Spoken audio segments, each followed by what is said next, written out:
Hello, welcome to Alexandra's film review. First of all, before I get started on the film I've just seen, I want to say welcome to my 3 patrons, all signed up today.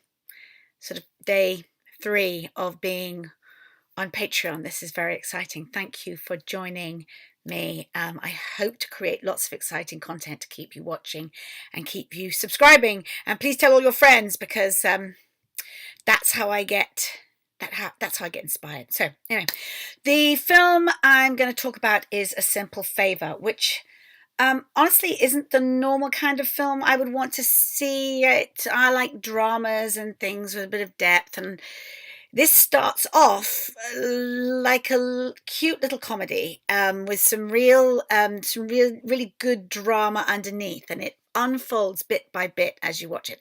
Anna Kendrick is this good mom and her kids at school with Blake Lively's child, who's the bad mom. It's a good mum meets bad mum story. They spend time drinking mother's ruin, getting completely smashed on gin, and some of the best drunk acting I've ever seen, which is not easy to do, let me tell you. People just think it slurring your words and hiccuping a little bit, but it's not. Oh, I'm going to do it really badly now, aren't I? It's trying to say your words very carefully because you know you're smashed. And if you don't speak deliberately, you're going to look like you're smashed. Anyway, so there's some really good drunk acting, better than the one I just did. And it's some little twisty plot turns which get a little bit bogged down sometimes, once she starts delving into this mystery, the disappearance of her friend, get all this backstory and kind of get bogged down in what happened when. That's kind of when I switched off a little bit. We could have had less of that and more of these characters dealing with this gorgeous husband, Sean, played by Henry Golding. Absolutely gorgeous and charming. He's the lead guy in Crazy Rich Asians, which I should probably review it, but it was so silly. And he's gorgeous. He's sort of like a young Asian Jude Law with hair. Sorry, Jude. Charming, but because of course the more charming he is, the more you suspect that he's probably a bad guy. Anyway, I'm not going to tell you the plot because I'm not one of those reviewers that feels they have to spend 2/3 of the review talking about then this happened and then that happened and then because that happened this happened and that's why, and then the only thing I won't tell you is the end.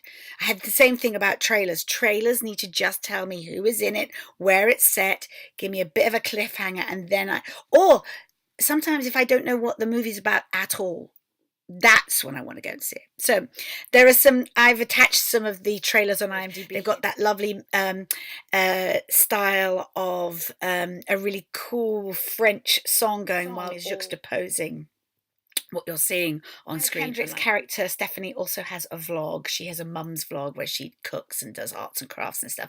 And during the course of the film, of course, the vlog goes viral. So I was watching her techniques very carefully. And it's a good old-fashioned detective story, but the detective Stephanie is in the story as well. So she has to start uncovering what's going on so that she doesn't become incriminated, and just because she's a curious person, she wants to know what's happened.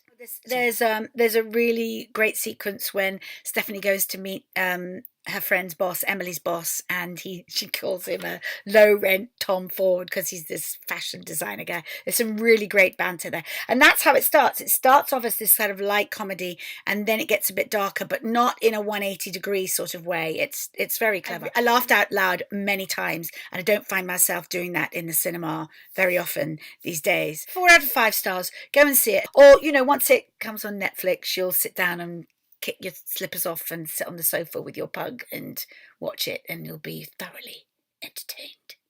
I was.